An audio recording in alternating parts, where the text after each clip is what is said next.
Welcome to this month's Matters. Hi, everyone.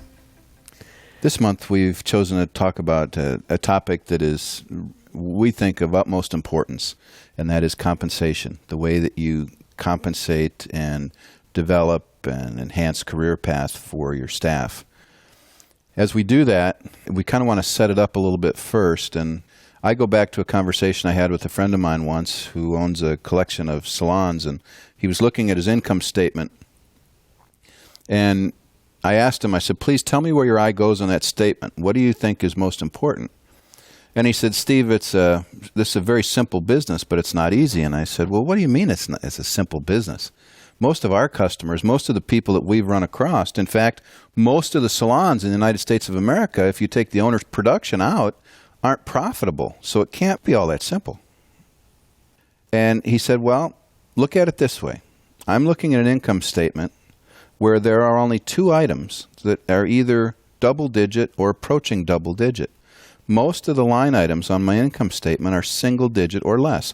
In fact, most are 3.5% to 4%. And he said, from a manager's standpoint, if I was really good at cutting back utility cost or advertising cost or telephone cost or all of those types of things, and I cut a 3% to 1.5%, I somehow find a way to cut it in half, I haven't significantly impacted my bottom line.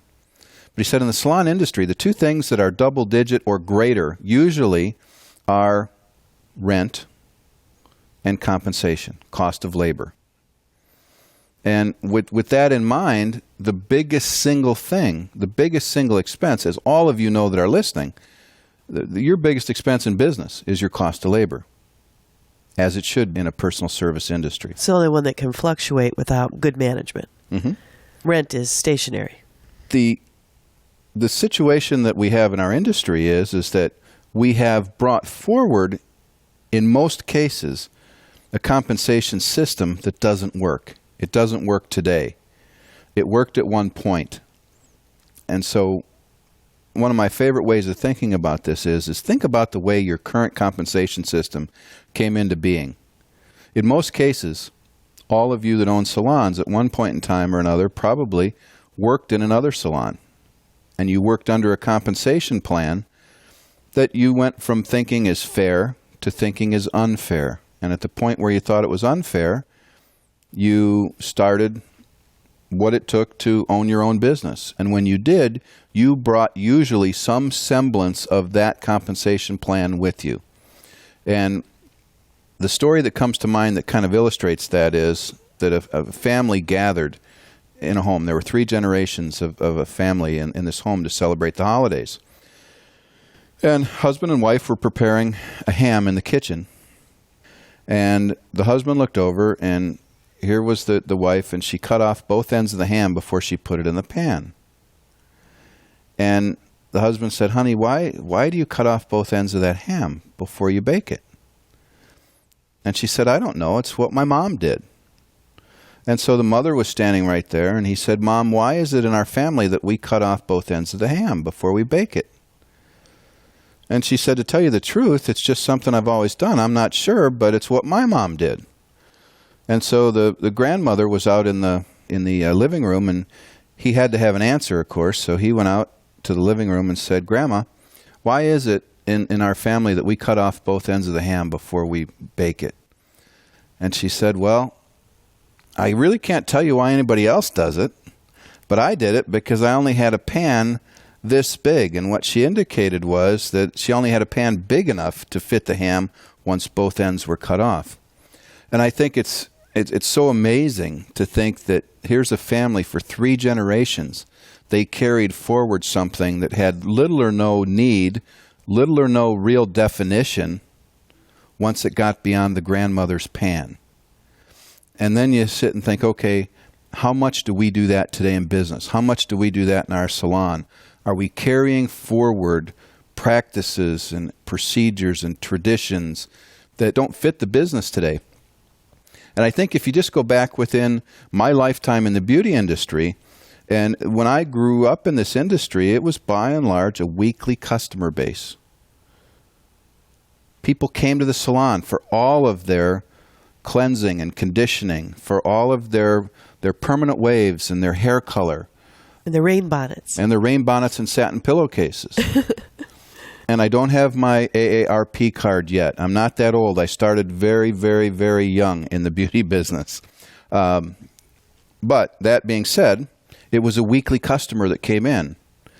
And the compensation plan that most salons are using today was developed during that time. That's why I think we have some problems, and that's why the challenges that exist there are that most salons aren't profitable if you take the owner's production out of the salon. So let's move forward. We've looked at how we got what we've gotten. What do we have in the salon industry today? We have several different methods of compensation. The most prevalent here in the Midwest is a commission-based pay. So people are employees of the salon, their taxes are withheld, their Social Security is matched, and they're true employees, and they're working on a commission base. Even within commission-based, the most common thing that we find is that they have usually threshold levels. For example, from $0 to $1,000, X percentage. From 1,001 to 1,500, another percentage. From 1,501 to 2,500, another percentage. And from 2,501 and up, another percentage. We usually see that kind of a stair-step commission rate. And typically the commissions, many times, will start around 50% and they'll end around 60%. Well, a lot of times what happens is owners will create that kind of compensation package before they open, and they don't have any revenue coming into the business yet, so they think that those dollars won't be achieved. And over time, they almost not only are they achieved, but just routine price increases wind up throwing an employee or a staff member into the next bracket of commission. Right. So most everybody has played off of that. That is the common one. And the other thing that we know is anything above 50%, the salon's going to have a hard time being profitable. Correct. And that's what we really want you to concentrate on today while we're talking. Other forms of compensation are a salary base plus then a commission or a bonus. So a salary takes over. There'll be salary from ground level until they do, say, $500, $600, $700 a week in volume, and then everything over the $700 is commissionable. So it's kind of a base plus commission. Another is salary plus bonus. That went around for quite a while, the idea of putting everybody on salary and thus creating a team by doing that. And the theory for you salon owners and the way it was sold really was if you pay people by salary, they're going to fold towels, they're going to sweep hair, they're going to stock the shelves, they're going to show up early to help make the coffee. And compensation in itself does not create a team. Or structure. Leadership creates a team. Structure creates a team. People feeling a sense of belonging, that they're part of something, is what brings them in early. It's what gets towels folded. It's what gets shelves stocked and the likes. Now, some of them might be thinking right now as they're listening, oh my gosh, I'm well above 60%. What am I going to do? And we might have lost them as a listener just because of that. They probably think they're in the ruins. What we're going to tell you is we might teach you later on in this that you'll have to grandfather some things and decisions that you've made thus far. But we like to always say, start with where you are and do your homework, which listening to this CD is doing some of that. And then we'll help you. And we'll even help you change what you've got now, not at the expense of your salon. Good point, Terry. When it comes to compensation and change of compensation, slower is better. Please don't let there be one story of a Matters listener that listens to this CD and goes into your next salon meeting and changes your compensation. Even if it's the right thing, it's probably in the wrong order, and it's probably too soon. Again, there's a whole procedure that has to be gone through with this, and we haven't even laid out all the different kinds of compensation yet that are there, and then we'll share with you our favorite part. It's hard not to get on a tangent with this topic. Oh, yeah, because it's so important. So in addition to the team-based type pay, which really is salary plus commission, there's also another type of compensation, I guess you would call it, that exists here in the United States. And in some states, it's extremely prevalent, and that is the booth rent or independent stylist, sole single-chair salon owner part of the business. And Robert Cromine says that in his mind, the single-chair salon is the manifestation of a poorly run commission-based salon. And I think it's a wonderful way, it's a really accurate way to put it. One of the things that we say when it comes to compensation is that people won't stay working with you one day longer than they believe that you can develop their career. It's important to remember that people joined you. They joined your salon, they joined your business, they wanted to be part of your mission and your vision, and they believed in your ability to make that happen. And when compensation is the only thing people are focused on, when their income is the only thing that people are focused on, there will always be a salon that offers a higher percentage or a rental opportunity or an in-business for yourself opportunity that will present itself for someone that's no longer growing. And so that's why, if you think back to previous Matters CDs, where we talk about the fact that it's so important to establish career path. Career path is the key, and the right compensation plan is an extremely vital part of career path. It's what keeps people enrolled in your vision and your mission in the salon. Yes. So, on single chair salons, I would like to think of it as that's a business that's trying to get its legs under it. I think any of you that work in single chair would know that there's a team dynamic that in most cases you're longing for. There's a sense of camaraderie and even competition that is many times missing in that environment. It calls you to a new sense of discipline because perhaps for the first time in your life you're having to make estimated income tax payments and you're having to match your own Social Security. Any single chair salon who's renting a station has really had to approach, if they're running their business legally. Yeah, you've had to approach a lot of the same dynamics that a multi-chair salon owner has had to approach. And you've already learned the whole idea that what you thought the money that you were giving your salon owner by way of percentage, you've already learned the salon owner doesn't keep all the money. No more than you keep all the money as a single chair salon owner. You still have to pay your rent, and you have to pay your supplies, and you have to pay your taxes, and you have to pay your insurances and all of those things in order to sustain your business. So when we look at all the different ways, it's our opinion that the best way for a salon to thrive and to grow and to be profitable in the salon industry is through a commission-based salon. It's not the only way. I learned very young in this business that there's more than one way to be successful in a salon. There's more than one way to be successful as a hairstylist, as a hairdresser, as a hair cutter. And so for Terry and I to sit here and say, listen up, we have the only way to be successful, this just isn't true. It just happens to be the way that we know the best. And again, that we could point you to the most salons that are using this system successfully and being profitable as a result of it and having happy, healthy staff members and team members. One of the testimonials we received of late is a salon that put this in place.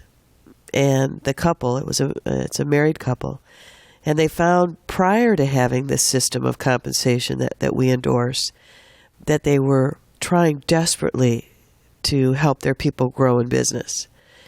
And when the system was put in place, they had to manage less. Because when you concentrate on the system, you as a leader can enjoy your business more. Because when you don't have a system in place, especially for compensation and growth and career path, you're managing your people off of emotion. And I can tell you the amount of hours that we have spent with salon owners where it's such a sensitive issue because it's emotionally draining trying to keep people on staff, trying to keep them happy, having them not bully you for higher percentages, being controlled by their every whim, them telling you when they're going to work versus you saying what the business needs. Putting a great compensation package in place helps them understand how to be successful in your business and what your expectations are. So what we believe in is a tiered pricing structure and a multi-level stylist system. So in a nutshell, what it is it's part of that Career Path CD where we said people have to see their point of entry.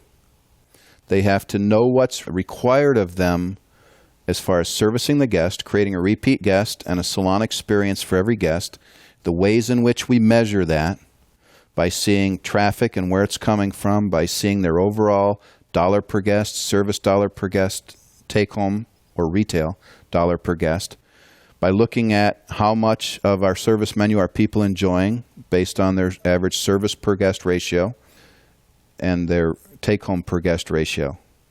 Those are things that will be measured along the way, and based on that, in addition to advanced education and any other requirements that you have as a salon owner, is how someone will be promoted and move through this structure. Great. We're going to give you an example of that. Let's use $30 as an entry-level haircut. And the second level, once I achieve what I have to in the salon, the second level would be a $40 haircut. The third level would be a $50 haircut. And let's start off, let our teachings be just 3 levels. Now, with these 3 levels, there's going to be criteria, as Steve stated.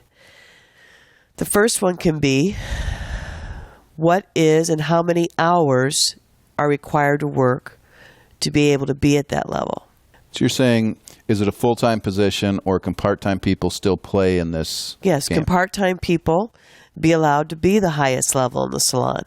We've got salons that name these levels. Level 1, 2, 3. It might be stylist, Designer, senior stylist, senior master, artistic director. Mm-hmm. So we've got people that name things. Why is this important? And why is it not something you have to be afraid of? The example that we usually give salons is, think of a law firm.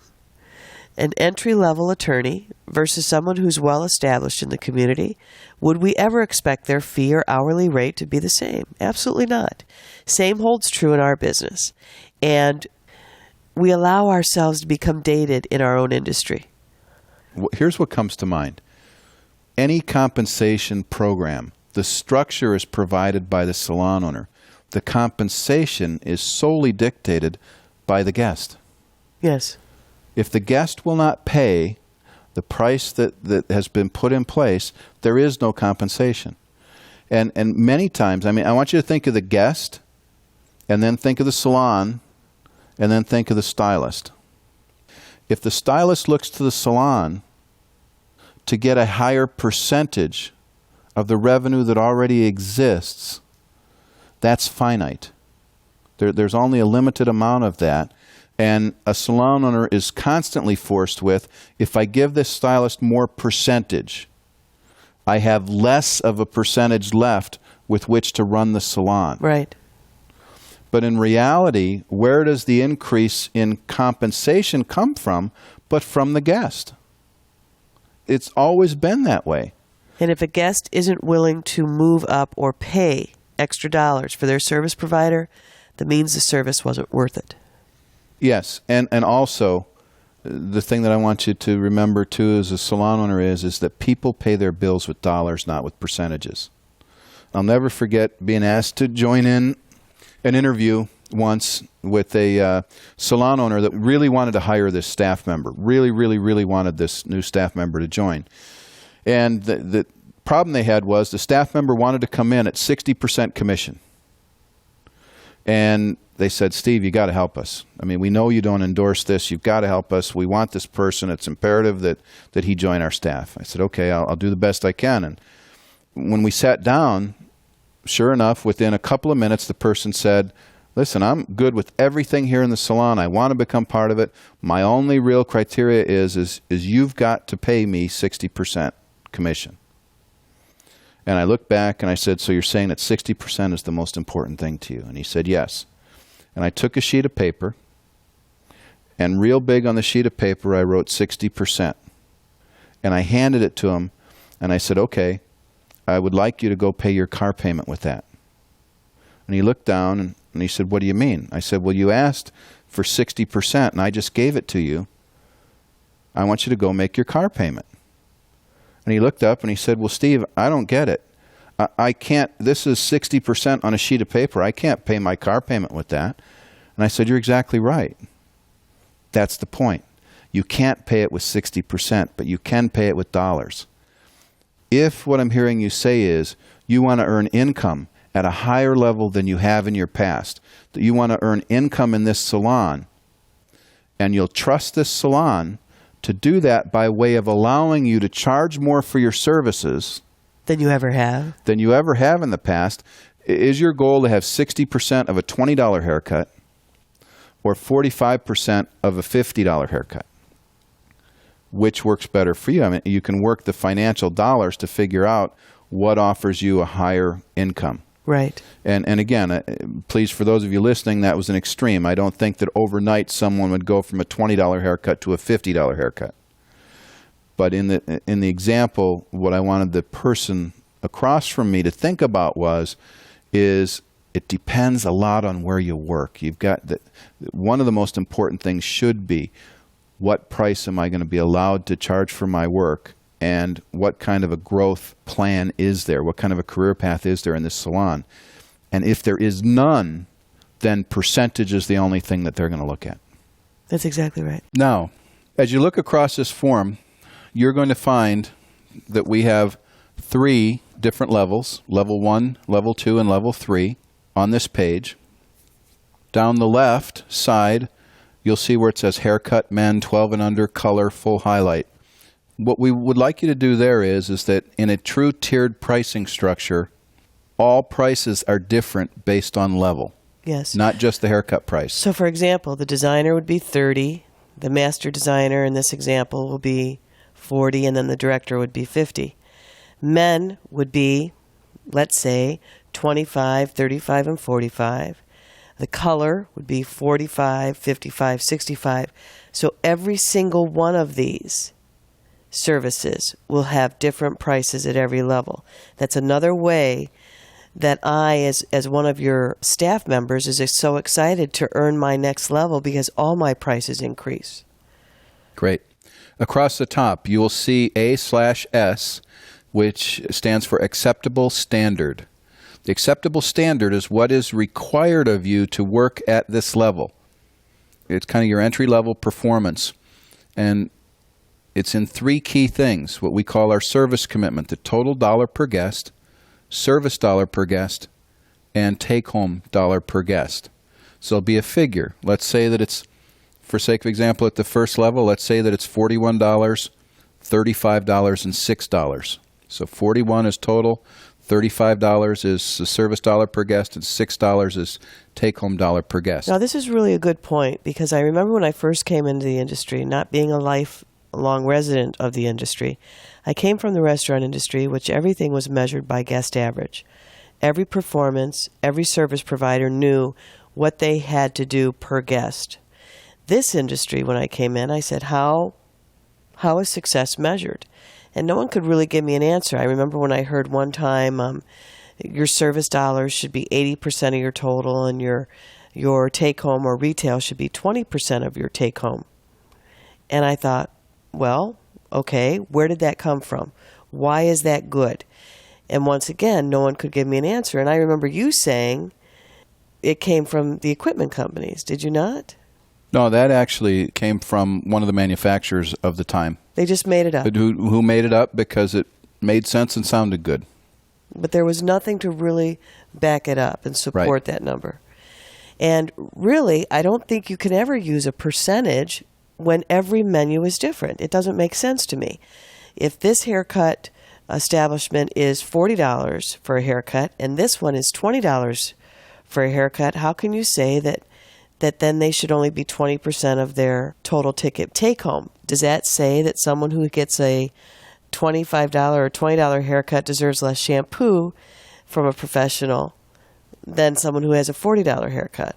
The other thing that's funny about that is that there are still today, in 2005, almost 2006, many computer systems that measure the percentage of retail or take-home To service. Not to total dollar. And I find that so amusing because I can't imagine that a hardware store would measure the percentage of Phillips screwdrivers that they do as compared to regular screwdrivers. They would say, of our screwdrivers, what percentage is Phillips and what percentage is straight blade? To compare one to another is really apples and oranges. We want to know for every guest that came in, what was their average service? And what was their average take-home dollar? Dollar per guest. And that's when you're really looking at your salon's performance, your salon's criteria, because it's based on your menu. And that's what we like about helping people understand that the dollar per guest average equates to the guest enjoying the salon they're going to and their service provider.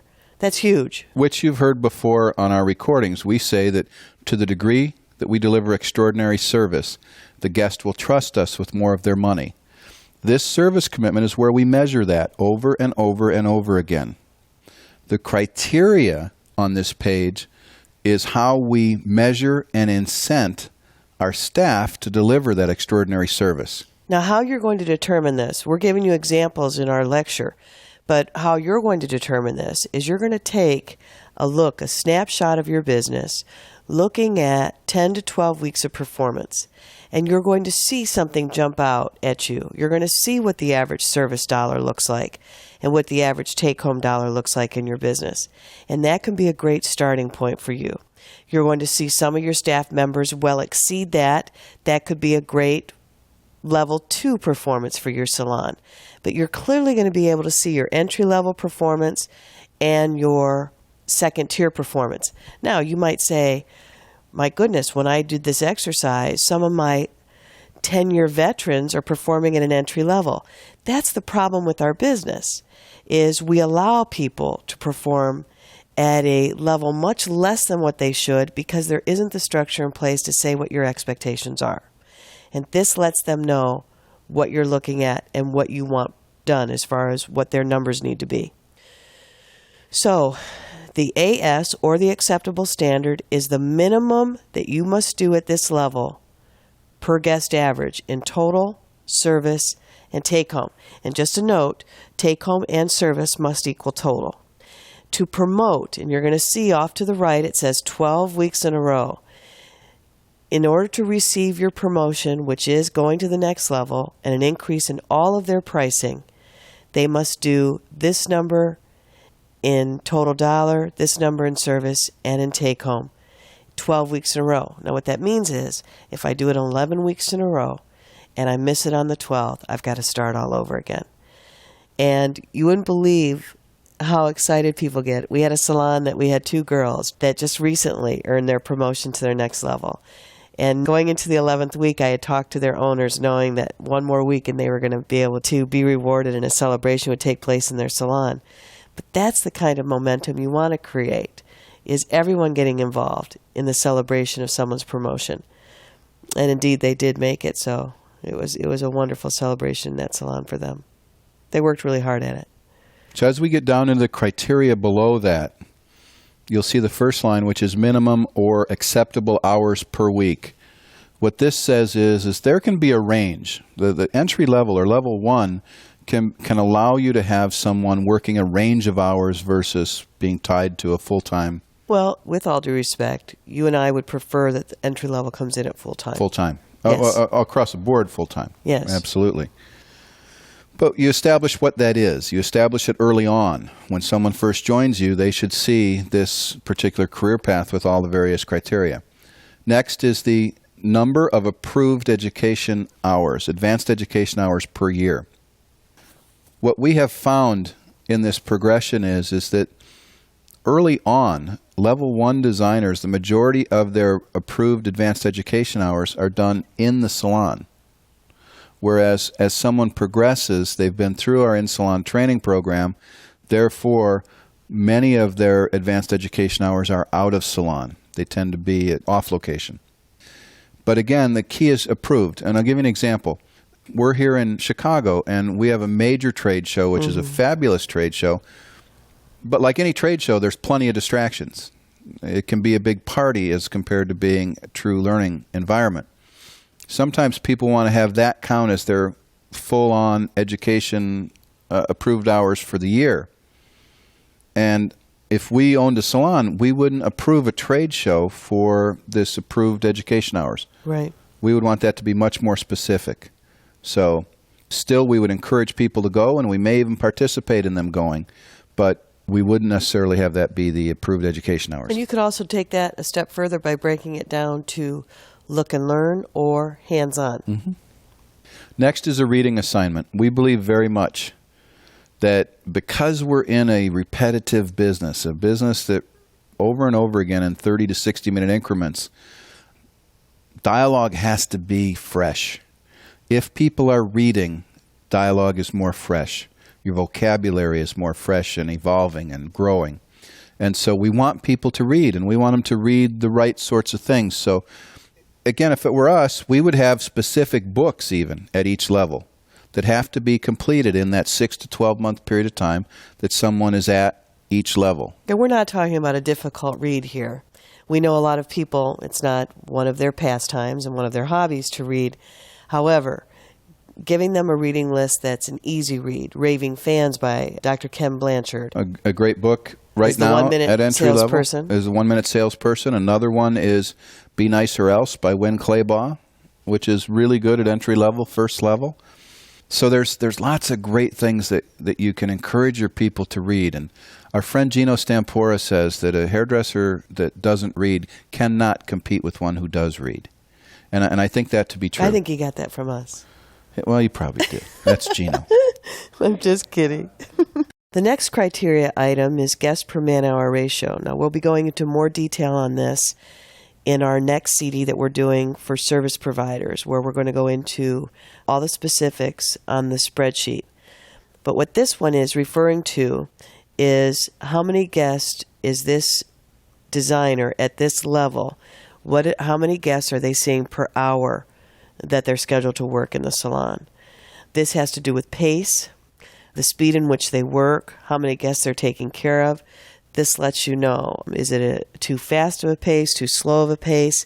And usually at entry level, we're trying to have the pace speed up. Well, it also relates to the total number of guests that someone's seeing at this level too. Yes. What we found at level 1 is it will take time to get this above 0.5 guests per man hour. 0.5 means for every 2 hours I work, I see 1 guest. So if I'm working a 40-hour week, I'm seeing 20 guests. There's a kind of a front-end part of this business where we have to create a repeat guest. We have to build the traffic at level 1. And so it's one of the key components to when we promote.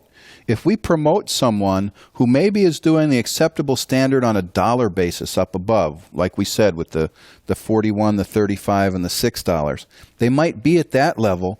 But if they're at 0.5 guests per man hour, they're not doing enough guests on a weekly basis to promote them yet. Yes, because they have no idea how to pace themselves yet. So we want to make sure that we're getting that guest per man hour ratio for a level 1 designer. We want to get that at least to 0.75 and preferably higher than that. So my range on this would probably be 0.8 to 1.0 on guests per man hour before they would be promoted. Yes. So everything has to align. The next one is percentage of requests. And we want to know that. I mean, usually what we're doing in the salon is we're feeding their chair. With the overflow of the other staff that are creating more referrals, we're not in a position to take them. So we are feeding these new entry-level people. Is the customer wanting to return to them? And if the percentage of request isn't growing, that's a problem. Mm-hmm. Also, the number of new referrals per week. And what we mean by that is we're on a 365-day-a-year recruiting campaign. We've said in previous CDs that in order to be fully scheduled, it takes somewhere between 200 and 240 guests. But we've got to get from 0 to 200 or 240 guests. We do that by creating a raving fan, by creating a salon experience and a repeat guest. As someone at level 1, they should have a higher number of weekly new referrals. People asking specifically for them, people coming in from another guest that they've touched that says, you've got to go to so-and-so at this salon. We have it in every level, all 3 levels on this form, because we always think it's all of our responsibility to bring new business into the salon. So we never want to lose complete sight of it. But the number would be higher here. You might say we want 2 or 3 or 4 new referrals per week on average at level 1, whereas it might drop down to 1 when you're finally at level 3. So in addition to that, the reschedule percentage. This is also a key. One dimension is how do we get the correct number of guests coming in, and the other dimension is then how do we get those guests coming in at an appropriate schedule every 4 to 6 weeks when I need to see them. That happens through rescheduling, through setting aside time for their next visit while they're in the salon today. We would not promote someone who rescheduled less than 50% of their guests. They might have everything else in this criteria proper, but if they weren't rescheduling at least 50% of their guests, they wouldn't be promoted. Yes, because down the road it creates a bottleneck for the salon. Absolutely. And for the service provider. The last one is probably our favorite, and it's the service per guest ratio. And this number is really key because in the beginning especially, level 1 sometimes becomes a haircutter only. And with all the services that they can offer in the salon, whether it's the conditioning treatments, the waxing, color, partial color, foil highlight, so on and so forth, they've got room to upsell their menu. Are they doing so?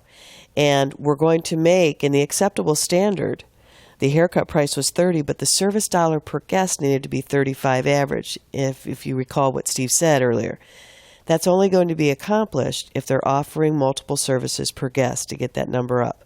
So we've already set that into the acceptable standard, but this is another way for them to know I've got to upsell this menu. And why is this so key at level 1 is a lot of times level 1 is doing a higher percentage of men, a higher percentage of children, and of course those prices are less than that $30 base haircut price. So upselling the menu is so key. And if that habit can be formed now, that'll be carried forward with them at every level. And that's a wonderful habit for us to create.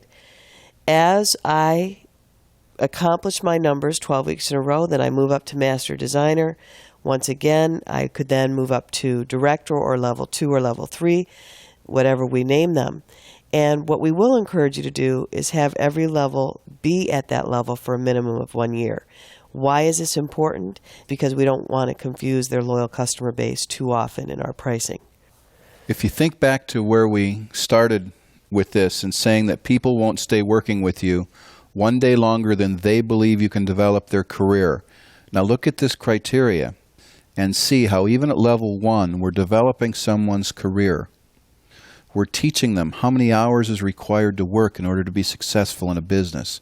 It's part of our criteria. We're teaching them that you have to have additional advanced education. We're requiring them to read, thus teaching them that you've got to continue to expand your mind, continue to develop your dialogue if you want to be sharp in a personal service business, in a business that repeats itself. Also, we're developing their career by showing them how to measure for every hour they work, how many guests, how many people are they going to touch, and measure that week over week, day over day, so that they're a participant in their future. Also, we're teaching them that it's key and critical to create a repeat guest. We do that by watching that percentage of request clients. We also teach them that it's all of our responsibility to bring in new business each week by way of referrals. Rescheduling percentage is a responsibility. We believe that our staff is responsible for giving people the added confidence that comes from looking and feeling their best. That happens when we see them on a regular basis, when they're always looking their best. And then, of course, for every guest that comes in, How many services are they enjoying? What that teaches someone is it teaches them to upsell the menu, to say, here's what we have available here to create a salon experience. From that, I'm going to try and involve you, my guest, in as many things as I possibly can in the salon. That's why we have them here. It's beauty. You get paid for what you know and can sell and can involve people in beauty. What I love about this also is, if any of you that are listening have trouble with discounting, if any of you have trouble with people not upselling your menu, when you've got criteria for advancement, this will eliminate, because they will want to charge for that conditioning treatment. They are going to want to charge for that conditioning treatment because it's going to be part of their service dollar per guest, and it's also going to be part of their service average per guest in number of services. So that really helps too, because the amount of discounting or the amount of theft, because discounting without approval is theft, or the amount of free services are given away is just unbelievable. And we wonder why salons aren't profitable. Now, to sum all of this up, let's go and we'll tell you exactly what we would do. Steve and I would only pay 50% commission. That would be the highest we would ever pay. And we would pay 50% on customers that were a request or a referral to a stylist or a service provider in the salon. Anyone that we had to feed traffic to, and we've talked about this in other CDs, we would pay 10% less, and our example would be 40. We would pay 10% on all take-home, regardless. There would be no sliding scale of take-home, and we would pay that on a weekly basis. We would have one deduction. It'd be a 10% service charge deduction before commission was paid, and that would take care of product usage. These simple things that we just said is a very easy method of compensation as far as the stylist being able to embrace. Steve always says, if someone can't do, how do you say that? If they can't figure their paycheck on the back of the paycheck envelope, there's a problem. Then they don't trust it. Right. And what's worse is if they go home and they can't articulate it to their spouse or support group, then those people think that they're not being compensated properly. Mm-hmm. And you need your circle of support to believe that you're being taken care of the right way. On children's pricing, we wouldn't have any children's pricing at level 3. We'll cut your hair at level 3, but you're going to pay full price. We'll cut your hair at level 3 for men, but you're going to pay full price. And that's just something else. You're going to see that in the criteria too. Pricing is probably a whole nother CD at some point, honestly, but some of the things that just come to mind, because pricing is critical to having career path work right. Many times we see several children's prices on the same menu. Oh, yes. In other words, we'll see 0 to 6. And then 7 to 12. Or then junior high, senior high. Yeah, and junior high, senior high. And number one, it's too confusing. Number two, by the time someone is certainly junior high, they're every bit as much, if not more, time-consuming or demanding as a regular guest. We've got a young as an adult guest. 7th or 8th grader across the street. She gets her hair cut, she has a full head of highlight, she gets manicures, pedicures. I mean, she is full service menu. No discount should be allotted to her. Absolutely. Another area where people sometimes get confused or they get too much on the menu is in the highlight service. We've seen it very commonplace that you have full head of highlights, you have a partial highlight, then you have a 6-pack, which was 6 foils. And what was interesting, I think there were 4 or 5 different determinations of a foil highlight. And as we looked at the staff, we found that certain staff members only did 6-packs. Certain staff members only did partials. And certain staff members, really almost all of them, were full foil highlights. And when we talked with the owner, we found that in effect it was a form of discounting. Mm-hmm. Somebody was doing full highlights, but they were charging partial. Or they were doing partial and charging for a 6-pack just because they could. Just because it was an option on the menu. Another thing that's frequent that we do encourage is that when you have to mix an additional color, Right. if you're doing a foil highlight and you've got a bowl of lightener and then you also have a mixture of color and you're going to do an additional mixture of color, you've got to charge so much. And we're finding, at least in our area, many times it's $10 per additional mixture. And if you don't have an acceptable standard of what you want your dollar per guest to be, those things aren't being charged for. They're being given away. Oh, absolutely. Absolutely. And see, when they are charged for, it becomes an additional service. When it's an additional service, guess what? That helps to work with the service per guest ratio. So someone's not going to give that away because they want their service per guest ratio to fall within the acceptable standard and they want to be promoted. Manage the system. The people will follow. Absolutely. Okay. We've completed now the criteria and kind of the conceptual walkthrough of a level 1 designer. As you can see, there are 3 levels on this criteria page. What we would really suggest is taking, just as Terry went through and she started on the prices, $30, $40, and $50 for level 1, level 2, and level 3 hairdresser. When it comes to this criteria, you want to work on one criteria down each of those 3 levels.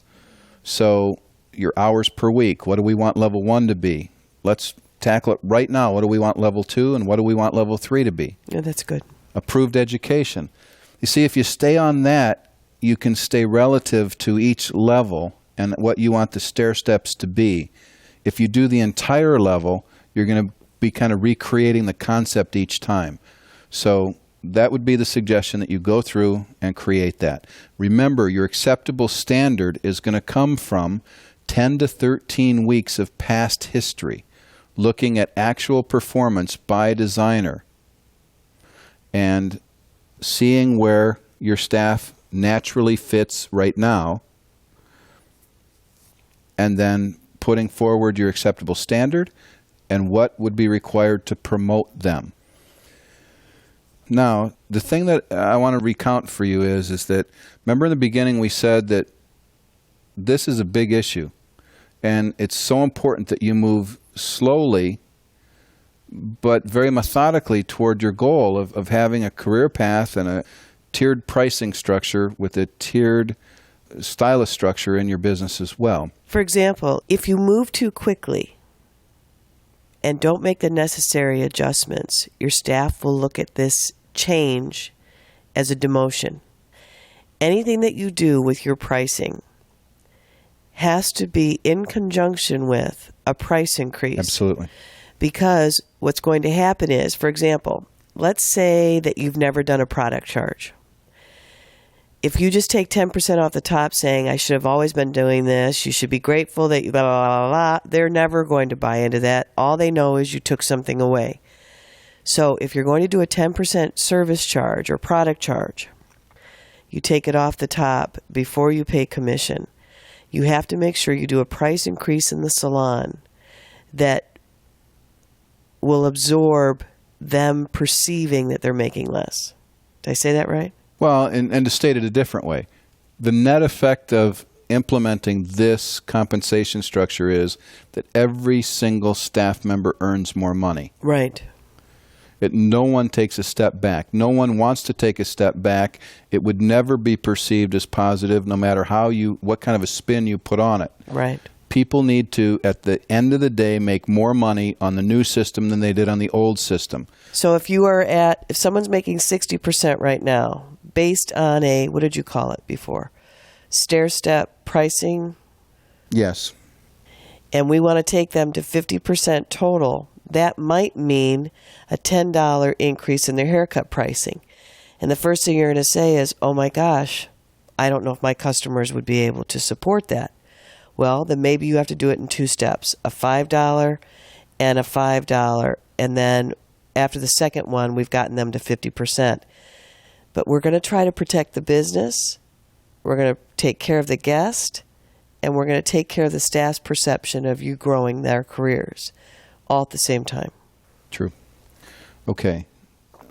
So again, that being said, it's also important that as you work through this, not only does it make sense to your staff so that they're making more money than they did prior. Remember, more money, not more percentage. Right. But you also need to own this, meaning it's got to be conversational to you in the same manner that it's conversational to Terry and I over all these years of teaching it. Right. You're not going to own it right off the bat. So you have to work it through again and again and again and again and again. Almost practice it and rehearse it so that you do own it at the point in time when you put it in place. Because there will undoubtedly be people who just clearly don't understand because it's change. There'll be people who are fearful just because it's change. And if you key on their fear, you might wind up cutting yourself 6 or 7 different deals and compensation structures right inside your own salon for 6 or 7 different people. And that's the last thing that we would ever want you to do. In many salons, who's to say that's not already happening? What I love about this is the consistency of it. You're at level 1, you make this. You're at level 2, you make this. I don't have any side deals with anyone. This is our program. Mm-hmm. But another important thing to remember, and please, please take this to heart. Do not discuss this with any staff member while you're in the brainstorming portion of this. Right. Because it will pass through your salon more quickly than you can imagine. And you'll be defending it, or you'll be talking about it, or you'll be dealing with a walkout before you even had an opportunity to work out the numbers and implement the program. We have implemented this successfully over and over and over again, but it's been successful because we've gone slow. We've gathered our data. We know which level each of the designers should be in. We know what we're taking them from and what we're taking them to on an income standpoint. We know where their pricing needs to be. And therefore, at the point in time where we roll this out, where we have our meeting, we're ready. We're ready, and it's right, and we can move forward, and we can defend it. And I think that that's what's important. The next thing I want you to think about is, when you're ready, how do you implement this? And what we suggest is that you, first of all, if it were me, I would schedule one-on-one meetings with your key performers. So let's say that those are your level 3, your top performers. I would meet with them first based on who's the loudest voice, who's the most influential. I would meet with them. I would explain to them why we're going to, what's the concept behind going to a tiered pricing structure, why we're doing it as a salon, why that offers career path, and why we believe it's so important in their development and in the development of new people joining our staff. I would ask them for their confidentiality. I'd ask them for their support if they were approached by other staff members. I'd let them know that we're going to talk to people one at a time on this, and that we'd like to be the one that explains it to each staff member, just as we had the opportunity with them to explain it just to them. And that our intent is to hit the ground running as a team. Everybody with the same information, everybody with the same opportunity, and with a renewed commitment to our guests and customer service in the business, creating a repeat guest and providing a salon experience for every guest that walks through the door, at the same time providing a career path for every staff member that joins our team. So it all kind of fits together and rolls together nicely, but it's got to happen in the right way. We've seen salon owners before try and do one main meeting, the whole staff, and go through this, and it's chaos. It's absolute chaos, because the person that doesn't understand is usually your loudest voice, and they form the way everybody else thinks about what you're presenting, instead of you having a chance to explain it calmly and step people through your future compensation plan. So that's our suggestion. Again, if you need any additional help, let's accomplish that either through email or through a phone call. We would love to help in any way that we can. Well, thank you so much for your time today. I hope our segment on compensation has either opened your mind to some new ideas, or it's absolutely convicted you in the fact that the way you do it is perfect and correct for your business. But either way, I hope it's been a terrific experience for you. Thanks so much for this time, and we look forward to talking to you in our next edition. See you next month. Bye. Bye. It's time for afterthoughts. One that came up earlier is, what happens if you are interviewing someone who is an established hairdresser, not someone just out of beauty school going through your training program? Mm-hmm. There's a lot of choices in that, and it's kind of a moment of truth for your whole system. And so you want to take that seriously as well.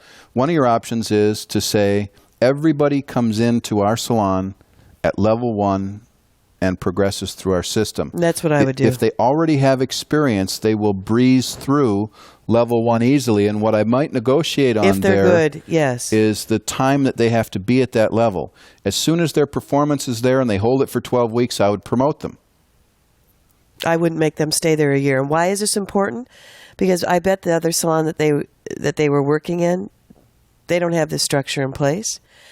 If they do, they're still going to breeze through it. If they don't, they need to learn some good habits like upgrading and upselling the menu, rescheduling, the services dollar per guest averages. Okay, so that's one option, is to absolutely bring everybody through level 1 and just accelerate the pace. If their performance dictates, you can accelerate the pace that they would move forward. Even if their haircut price was different. Another way would be if they came from a similar structure where you know the training program, you know the disciplines were in place prior to that, and they have tracking and performance on themselves that they kept so that you could comfortably put them into perhaps your level 2. I would not ever, ever, ever, ever bring someone in and start them at the top. That would be an absolute never, ever would we do it. Because it just makes the wrong statement to those people who are starting at entry level, who believe in your system, who are striving to learn the various ways and practices of the salon. They see someone come in and bypass all of that and go right to the top level. It really sends a bad message through your business. So we wouldn't do that. Perhaps we would negotiate a level 2 if everything was right in that circumstance. And that would be rare. So please understand, we really would suggest you start everybody at level 1. I know that there perhaps will be some challenges on haircut price. If it's an established stylist that's been working for a while, bringing them in entry level. It'll probably be made up in their color and their extra service prices because those are tiered also. Okay, the other afterthought I have is, where does an owner put themselves? Always at the top level. Yeah, you know what? Just because we've run across this recently, Terry, where we've been working with a couple of owners that are almost shy or embarrassed about the fact that they're owners, and they don't want to put themselves at the top of the pricing structure. I don't know how to tell you this other than... You're an owner. You're an owner. You're an owner. I mean, look at it from the other side. How funny is that? That imagine being a guest, and I'm going to be serviced by you, the owner, and you're not at the top of the pricing structure, and you set the prices. But also, some owners are very, very guilty of discounting also. So we have to make sure, owners, that your performance falls within the guidelines also. Absolutely, and that is take-home dollar per guest as well. That's another area where sometimes when people become owners, they relax a little bit on the responsibility for take-home for each guest that walks into the salon. So please know, this criteria is important, and it's important for everybody. That's what team is. Right. Team is that together each accomplishes more. You need to be in that leadership position. You certainly need to be at the leadership position of pricing, and you need to hold yourself to the same disciplines as other people. As soon as you make exceptions to that, it's harder for you to lead once you've made an exception for yourself. Because you can look back at somebody else who's not doing the proper dollar per guest and take home, or the dollar per guest and service, and you can say, you know what, I don't like that either, or I have trouble with that too, or I hate keeping score too. And then people are going to say, well, if she doesn't have to do it, I don't have to. You get into that whole mess. So be the boss, be the leader, have fun with it. We're done, aren't we? We're done. We're done. Goodbye. Bye.